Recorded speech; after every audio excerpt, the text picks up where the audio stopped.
Bonjour à tout le monde. On va lire Bezrat Hashem ce Shabbat, Parashat Re'eh. Ce Shabbat, c'est le Shabbat Mevarim, c'est le Shabbat qui va bénir. On va bénir le mois de Elul. Et Elul, donc, c'est Anil Dodiv et Dodili. C'est un mois, Chodesh HaRachamim Vaslichot, c'est le mois du miséricorde, le mois du pardon. Donc, c'est un Shabbat extraordinaire.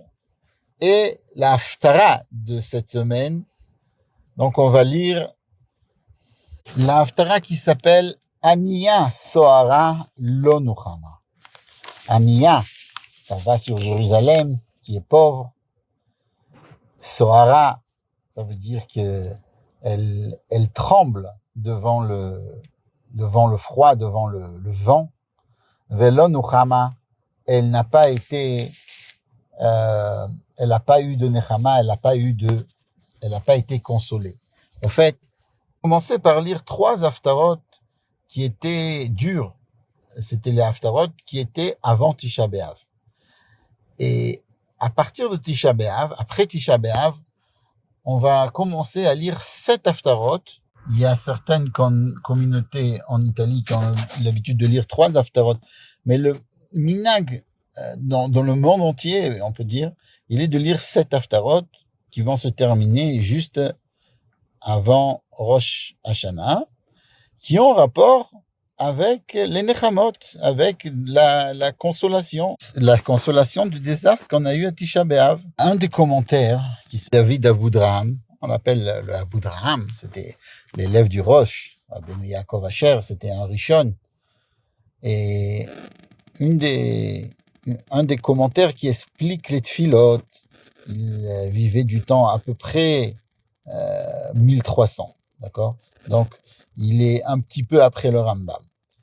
Et lui, il dit que toutes ces haftarot, c'est comme si c'était un dialogue qu'il y avait entre le peuple juif et Akadosh Baruch Hu. Donc, la première haftara, si on veut, c'est que les prophètes, ils viennent et ils disent « Nachamu, Nachamu, Ami ». C'est la première haftara qu'on va trouver, donc, qu'on va lire après Tisha B'Av. Nachamu, Nachamu, Ami, ça veut dire que Akadosh Baruch Hu demande à ses prophètes de consoler le peuple juif. Nachamu, Nachamu, Ami. La deuxième haftara, c'est Vatomer Tzion Azavani Hashem. Et Tzion a dit à Kadosh Baruch Hu m'a laissé tomber. Et la troisième haftara, donc c'est la haftara qu'on va lire cette semaine, ça s'appelle Aniya Sohara. Aniya Sohara Lo Nuchama, elle n'a pas été consolée. Alors il dit comme ça, au début, Akadosh Baruch Hu, il dit à ses prophètes de dire au peuple juif d'être consolé. Et sur cela, Knesset Israël, le peuple juif, dit Vatomer Tzion Azavani Hashem, Kadosh Baruch Hu m'a laissé tomber. Et alors, les Nevi'im, les prophètes, ils retournent à Kadosh Baruch Hu. Et ils disent à Kadosh Baruch Hu, Aniya Sohara Lo Nuchama, Jérusalem qui est pauvre, qui tremble de froid, Lo Nuchama, elle n'a pas été consolée. La Knesset Israël, le peuple juif, n'est pas consolé. Et alors là, on va lire Bezrat Hashem la semaine prochaine, on va lire Anochi umenachemchem. Moi, c'est moi qui va vous consoler. C'est pas les prophètes qui vont vous consoler. C'est moi, de moi-même, je vais montrer ma puissance et je vais vous consoler. De tout le talir, alors on dit Komi Ori qui va horer, que Akadosh Baruch Hu va nous consoler et Akadosh Baruch Hu va nous amener le Mashiach. Mais on voit que Parashat Re'eh, qui commence par les mots Re'eh Anochi Noten Lifnechem Hayom Bracha Uklala, regarde, je donne devant vous aujourd'hui une bracha, la bénédiction et la possibilité de l'inverse de la bénédiction. va nous parler du début jusqu'à la fin, du début de la paracha jusqu'à la fin de la paracha, du fait de la spécialité qu'a le peuple juif. Alors, et si on veut, c'est un peu la nechama, c'est un peu la consolation qu'Akadosh Baruch Hu nous donne, nous dit, sachez que c'est vrai que vous avez eu des difficultés, mais vous êtes le Am Segula. Alors, ça veut dire quoi, Am Segula? De nos jours, en hébreu, quand on dit Segula, c'est plutôt de faire quelque chose de rouhani, quelque chose de spirituel, d'aider la personne à être délivrée ou à être sauvée de quelque chose ou à être aidée dans un certain sujet. Ça s'appelle une zgoula. Tu fais ça, si tu fais Tilat Yadayim comme ça, ou tu vas dire Shtaim Mikra, c'est une zgoula pour avoir et ça, c'est de l'hébreu moderne. C'est ce que les gens ont l'habitude de dire maintenant. Mais le mot zgoula, quand il y a marqué Vaitem li am segula, alors ça, c'est autre chose. Rashi nous dit ce que ça veut dire. Il y a plusieurs commentaires. Amsgoula, il est Ségol, il y a des Kohanim, Léviim, Israélim. Il nous explique que le mot Sgoula nous parle de quelque chose qui est caché. D'accord? Il nous dit que le peuple juif, c'est comme des diamants que quelqu'un que va cacher dans son coffre-fort. Donc, après que Moshe, dans notre paracha, nous dit, vous êtes les enfants, Banim atem l'Hashem Elokechem. Banim, vous êtes les enfants d'Akadosh Baruch Hu. Vous serez Kadosh pour Akadosh Baruch Hu. Vous serez saint pour Akadosh Baruch Hu. Mais, surtout, vous serez Sgoula. Et comme Rashi nous a déjà expliqué, dans Shmot, Sgoula, ça veut dire, vous serez comme un trésor qui est caché. Alors, qu'est-ce que ça veut dire un trésor caché? Normalement, si quelqu'un, il a un trésor, s'il a un yahalom, s'il a un diamant, alors il veut le montrer. Et Rachid n'explique pas ça. Il dit pas que le peuple juif, c'est comme un trésor qu'Akadosh Baruch Hu veut montrer à tout le monde. Non, il dit qu'Akadosh Baruch Hu considère le peuple juif comme un trésor qu'il a dans son coffre-fort. Là, il faut comprendre pourquoi on utilise cette image, cette métaphore de dire que le peuple juif, c'est comme un trésor qui se trouve pas à vue de tout le monde, mais qui est caché. On raconte qu'une fois, il y avait quelqu'un qui était très riche, qui a remarqué que le rabbi Rachab, le 5e rabbi de Chabad, le premier c'était l'Admor Azaken, après il y a eu le Admor Emtsaï, après le Tzemach Tzedek, le Maharash, et le Rachab, Rabbi Shalom Dober, le 5e rabbi de Chabad. Il recevait des gens qui étaient très simples et très pauvres. Il les recevait chez lui, il leur parlait, il leur donnait énormément de temps.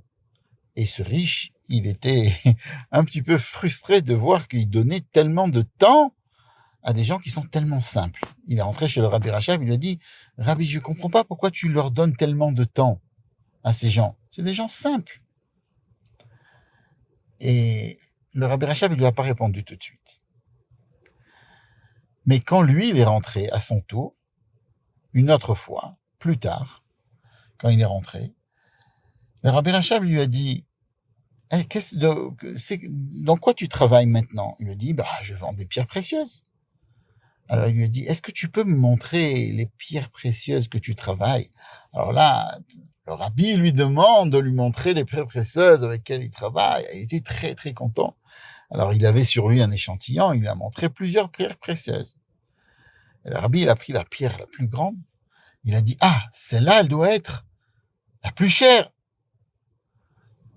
Et là, le monsieur, le socher, il a dit au rabbi, écoutez, vous, peut-être, vous connaissez dans les tzadikim, dans la Torah, mais moi, je m'y connais un petit peu dans le business. Et je vous dis que cette pierre-là, c'est pas la pierre la plus chère. Alors, le rabbi Rachab, il a regardé dans les yeux, il lui a dit, toi, tu t'y connais dans des pierres précieuses, et moi, je m'y connais dans des neshamot.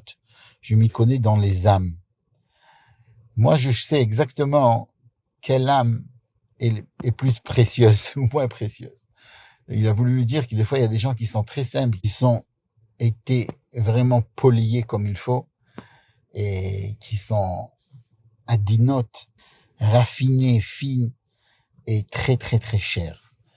Et pas tout ce qu'on voit, c'est exactement on peut voir quelqu'un et c'est pas évident qu'on arrive à regarder l'âme de quelqu'un. Et quand on arrive à regarder l'âme de quelqu'un, le diamant que chacun a dans soi, alors là, on peut comprendre pourquoi, qui c'est qu'on rapproche et à qui on donne du temps, etc., etc. Tout cela pour dire que nous, on est comme un diamant. L'âme du peuple juif, de chacun de nous, c'est comme un diamant. Et c'est pour ça que si on est des enfants d'Akadosh Baruch Hu, on est comme le diamant qui est caché, qui est enfoui dans le trésor d'Akadosh Baruch Hu. Alors, on a tellement d'ordre. On n'est pas comme tout le monde. On doit manger un manger qui est spécial. On doit faire attention à des choses spéciales que le monde entier n'est pas obligé de faire attention à ça. Si nous, on a ces mitzvot, c'est parce qu'on est choisi. On est comme un diamant. Et donc, Akadosh Baruch Hu nous donne nous demande de faire certaines choses qui demandent uniquement à nous. Et ça, c'est un peu la parashat Ré, de voir l'importance du peuple juif. Alors, on a dit pourquoi on parlait d'un diamant caché? Tout simplement parce que si le diamant, il est important parce qu'on le voit, alors on va dire comme ça, c'est vrai, la ma'ala, l'importance de ce diamant, c'est parce qu'il est vu, parce qu'il amène de la lumière. Objet dans ce monde, en fait, il a une valeur par rapport à ce qu'il ramène. Par exemple, si on a un ordinateur mais il marche pas, il n'a pas tellement de valeur. Si quelqu'un il a un Mazgan, il a un air conditionné, mais il est très joli, mais on n'arrive pas à le faire marcher, ben ça n'a pas tellement de valeur. Par contre, le diamant, surtout quand on le voit pas, sa valeur, elle est du fait qu'il se trouve. Le fait qu'il est là, qu'il existe, le fait qu'il existe dans le trésor du roi, ça, c'est la valeur du roi. Même si personne le voit, même si personne l'a jamais vu. Et ça, c'est ce qu'on veut dire sur la ma'ala du peuple juif, que le juif, il est un diamant en tant que soi. Akadosh Baruch Hu, il nous appelle Amsgula. En fait, c'est le meilleur compliment qu'on peut recevoir.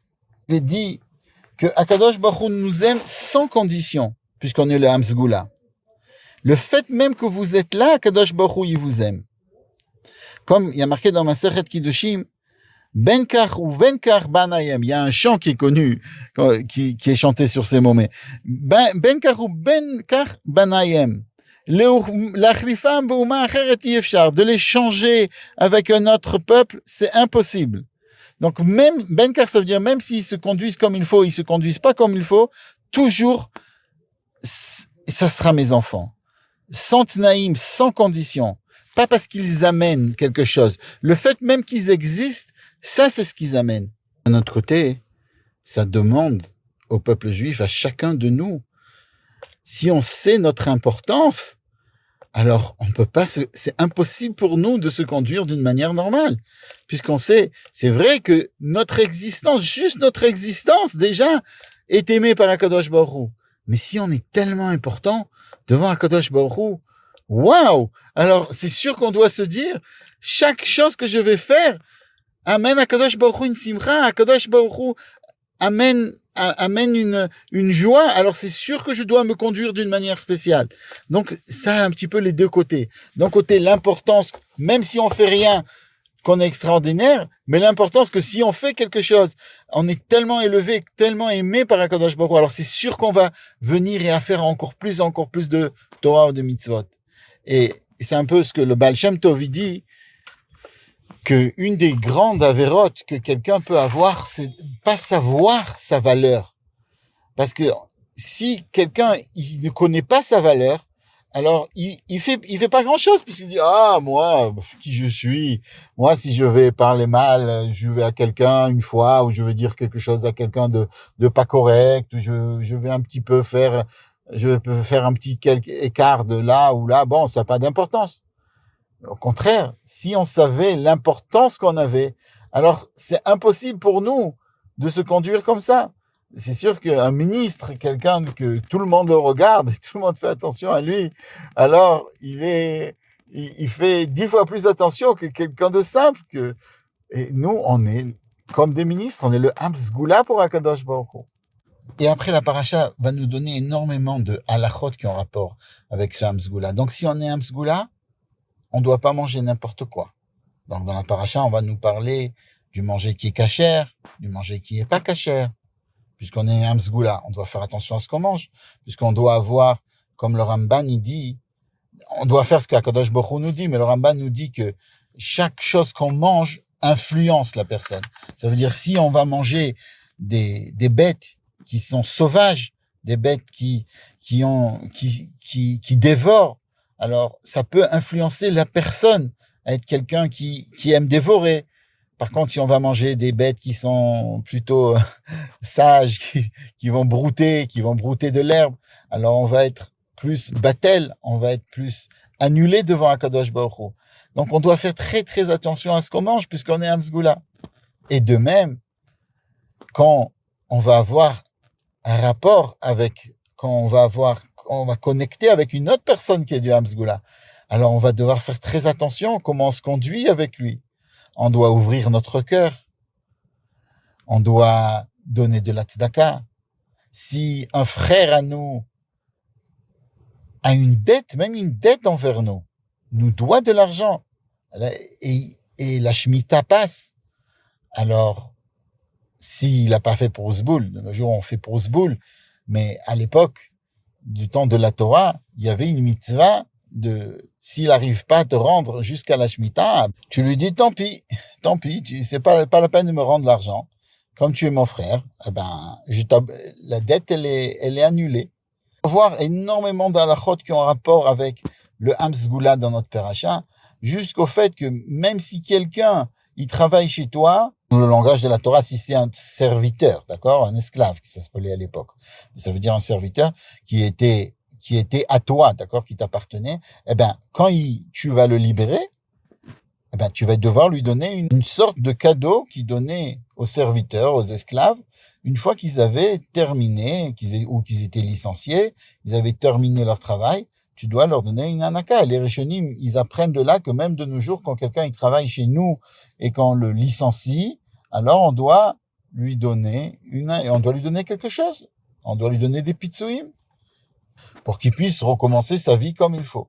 Donc, de là, l'importance qu'on a entre nous. Et l'Haftara aussi, c'est très intéressant de voir que l'Haftara, elle va nous parler aussi des pierres précieuses, puisqu'elle va nous dire que du temps Baruch va nous ramener en Israël, il va avoir dans Jérusalem des pierres précieuses à l'entrée de Jérusalem. Et dans le traité de Baba Batra, dans page Ain He, il y a quelque chose d'intéressant. Il y a marqué que les deux Melachim, il y a Michael et Gabriel, qui se demandent dans le ciel, ils se discutent, c'est quoi exactement les pierres précieuses qu'Akadosh Baruch Hu va amener la Tidlavo à côté de Jérusalem. Alors on dit que il y en a un qui dit que ça va être une pierre de Shoham, et l'autre il dit que ça va être une pierre de Yashfé. Et Akadosh Baruch Hu il dit, ça va être et comme ça, et comme ça. Il va avoir et Shoham et Yashfé. Tout ça là sur les mots de l'Haftara qui dit Vesamti kod shimshotayich. Et la Gemara elle dit le fait qu'il y a marqué kod, ça veut dire kadin ve kadin, comme cela et comme cela. Il y aura et Shoham et Yashfé. Et bon, alors, dans la Chassidut, c'est expliqué qu'est-ce que ça veut dire, pourquoi il y a Shoam, pourquoi il y a Shvé, pourquoi Gabriel, il dit cette pierre, et pourquoi Michael, il dit l'autre pierre. Il y a toute une explication sur ça dans le Chassidut, qui est marquée dans Torah Or, dans l'écouter Torah cette semaine. Mais, toujours est-il que on va nous parler encore une fois des pierres précieuses pour nous montrer l'importance de chaque juif et de chaque personne qui se trouve et de nous-mêmes, comment nous on est important et qu'on doit faire attention à ce qu'on fait, attention à se conduire comme il faut. Et je me rappelle que j'avais entendu une histoire qu'une fois aussi il y a quelqu'un qui est venu qui rentrait chez le rabbi. Et le rabbi il recevait des heures et des heures. Ça veut dire, il distribuait des dollars, il commençait le matin et ça se terminait l'après-midi. Des fois, ça commençait le soir et ça se terminait très, très tard. Et le rabbi, il restait debout. Jamais on a vu le rabbi assis quand il distribuait des dollars dimanche. Il ne sortait pas, il restait des heures et des heures et des heures et des heures debout. Il y a même, je me rappelle, quand j'étais chez le rabbi, il y a quelqu'un qui a essayé de faire un truc comme ça pour que le rabbi puisse se reposer ses mains sur un standard quand il distribue les dollars. Donc, ils avaient fait une sorte de stand comme ça, d'une certaine manière, que le rabbi soit obligé de se reposer un petit peu. Et le rabbi, il était sorti de tout de ce meuble-là, il s'est venu se poser derrière pour distribuer le dollar à chacun. Le rabbi, il voulait rester debout chaque fois qu'il donnait un dollar à chaque personne. Et il y a une vieille personne qui a fait la queue, et il a fait la queue des heures, peut-être quelques heures, mais lui, c'était que quelques heures. Après, après lui, il y avait encore du monde. Avant lui, il y avait encore du monde. Et il a demandé au rabbi, mais comment tu fais? Comment tu fais pour rester debout tellement de temps? Il lui dit, moi, je suis fatigué quand j'attends. Comment toi qui distribues, et chaque personne qui peut passer devant le rabbi, on voyait comme si le rabbi il était frais, il était que pour lui. Le rabbi, il lui a dit, quand on compte des diamants, on ne se fatigue jamais. Ça veut dire que chacun qui passait devant le rabbi, c'était comme si le rabbi le comptait. Il le voyait. Et quand on compte des diamants, quand quelqu'un, il sait que ça, c'est 100 diamants, alors c'est sûr qu'il est jamais fatigué. Et on peut dire que ça, c'est le commencement de Re'e. Re'e, ça veut dire regarde. Dans le Chassidut, il a expliqué qu'il y a deux niveaux. Il y a le premier niveau, c'est Tishma. Lishmoa, ça veut dire quelque chose que j'ai pas vraiment vu, mais j'ai compris.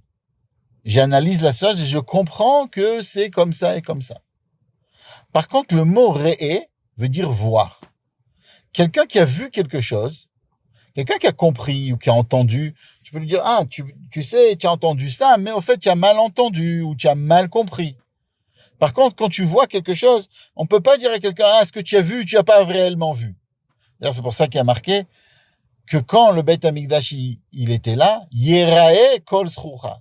Yerae kol zchucha, ça veut dire chaque personne, chaque mâle de chez toi va devoir, est obligé de arriver au Beit Hamikdash, d'accord? Mais le sens dans la Chassidut s'expliquait que Yerae kol zchucha, ça veut dire que chaque fois qu'on venait au Beit Hamikdash, on pouvait voir de la divinité. Pourquoi? Parce qu'à chaque fois, on voyait 10 miracles. À chaque instant qu'on était dans le Beit Hamikdash, on arrivait à voir 10 miracles. Donc, on voyait de la divinité, on voyait le miracle. C'est pas quelque chose qu'on avait entendu, c'est pas quelque chose qu'on a entendu de nos parents, de nos grands-parents. Ils voyaient ça.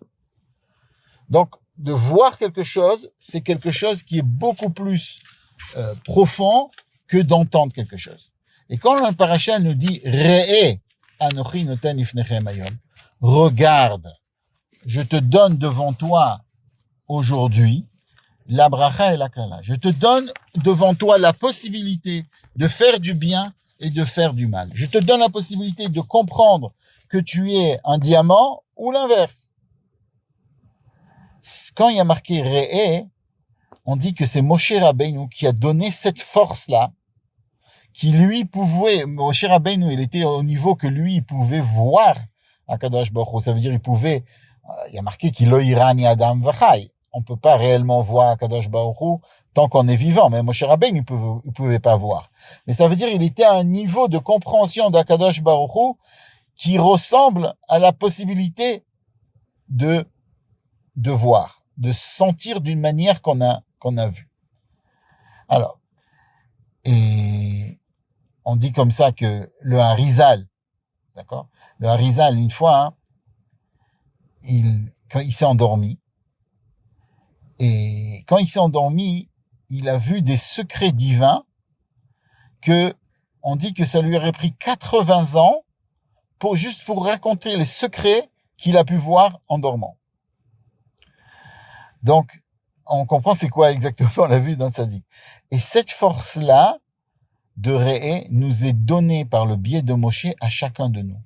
J'espère que Bezrat Hashem, on arrive à voir nos qualités, les qualités des autres personnes qui sont autour de nous et l'intérieur de chaque personne qui est autour de nous et que, comme il y a marqué, Yir'e kol echad et ma'alat chavero velo chesrono, et que Bezrat Hashem, grâce à ça, on arrive à la venue du Mashiach Tzidkenu, Tekef Omiyad Bamash, et que cette haftara-là qu'on va nous parler, qui nous parle de la Géoula, qui nous parle donc des pierres précieuses qu'il y aura à la Atid Lavo, que ce soit comme il y a marqué dans le Passouk, ou que ce soit une pierre précieuse de Gabriel, ou une pierre précieuse de Michael, mais l'essentiel, c'est que ce soit une pierre précieuse, qui allume le monde entier avec la venue du Mashiach.